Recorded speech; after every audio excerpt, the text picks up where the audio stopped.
வானலி நல்லா காஞ்சிருச்சு. இப்போ ஒரு டிராப் விளக்கெண்ணெய் சேர்த்துக்கலாம். 5-6 பட்டை, 5 வரமிளகாய், கொஞ்சமாக கிராம்பு, 4-5-6 ஏலக்காய், ஜீரகம், 1/2 ஸ்பூன் மிளகு, 1 ஸ்பூன் இதை சேர்த்துக்கணும். கொஞ்சமாக கருவேப்பிலை. இப்போ இது ஆயிலில் நல்லா வறுபட்டுருச்சு. இப்போ 2 ஸ்பூன் மல்லித்தூள் சேர்த்துக்கலாம். சேர்த்ததுமே ஸ்டவ் ஆஃப் பண்ணிடலாம். இந்த சூட்டிலேயே இதை வறுத்தெடுத்துக்குவோம்.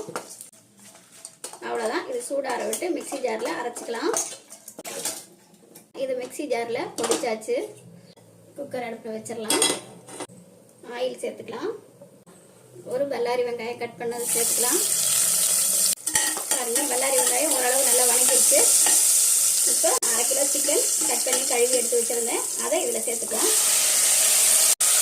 நல்லா இப்போ சிக்கனை ஓரளவு வணங்குற அளவுக்கு அப்படியே சிம்மில் வச்சு வணக்கி எடுத்துக்கலாம்.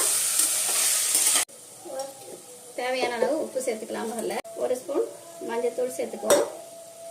1 ஸ்பூன் இஞ்சி பூண்டு பேஸ்ட் சேர்த்துக்கலாம். நல்லா மிக்ஸ் பண்ணிடுவோம். இப்போ இது கொஞ்சம் சிம்மிலேயே அப்படி வணங்கட்டும். பாருங்க, இது நல்லா வணங்கிடுச்சு. இப்போ இது கூட நாம் மிக்சியில் அரைச்சி வச்சிருந்த இந்த பொடியை சேர்த்துக்கலாம், மசாலா பொடியை. இதோட கொஞ்சமாக தண்ணி சேர்த்துக்கலாம்.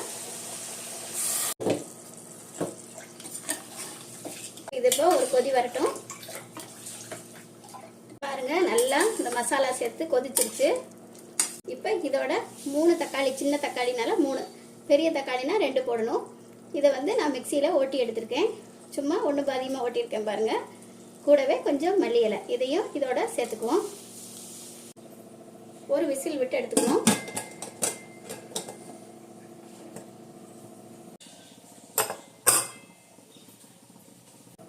இப்போ நாம குக்கர் விசில் அடங்கிடுச்சு. திறந்து பார்ப்போம்.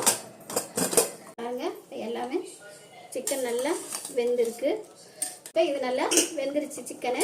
இதோட கொஞ்சமாக தேங்காய் சேர்த்துக்குவோம். தேங்காய் 1/2 மூடியில் பாதி அரைச்சி வச்சுருந்தேன், அதை இதோட சேர்த்துக்குவோம். இப்போ நல்லா கொதி வந்துடுச்சு பாருங்க. இது நம்ம சாதத்தோட சாப்பிடவும் சப்பாத்தியோட சாப்பிடவும் சூப்பராக இருக்கும்.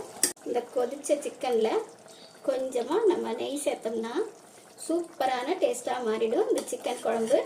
இதை நீங்கள் வீட்டில் செஞ்சு பாருங்கள். இந்த ரெசிபி பிடிச்சிருந்தா லைக் பண்ணுங்கள், ஷேர் பண்ணுங்கள், கமெண்ட் பண்ணுங்கள். என்னோட அடுத்த வீடியோ பார்க்க பெல் ஐக்கானை ப்ரெஸ் பண்ணுங்கள். தேங்க்யூ. தேங்க்ஸ் ஃபார் வாட்சிங்.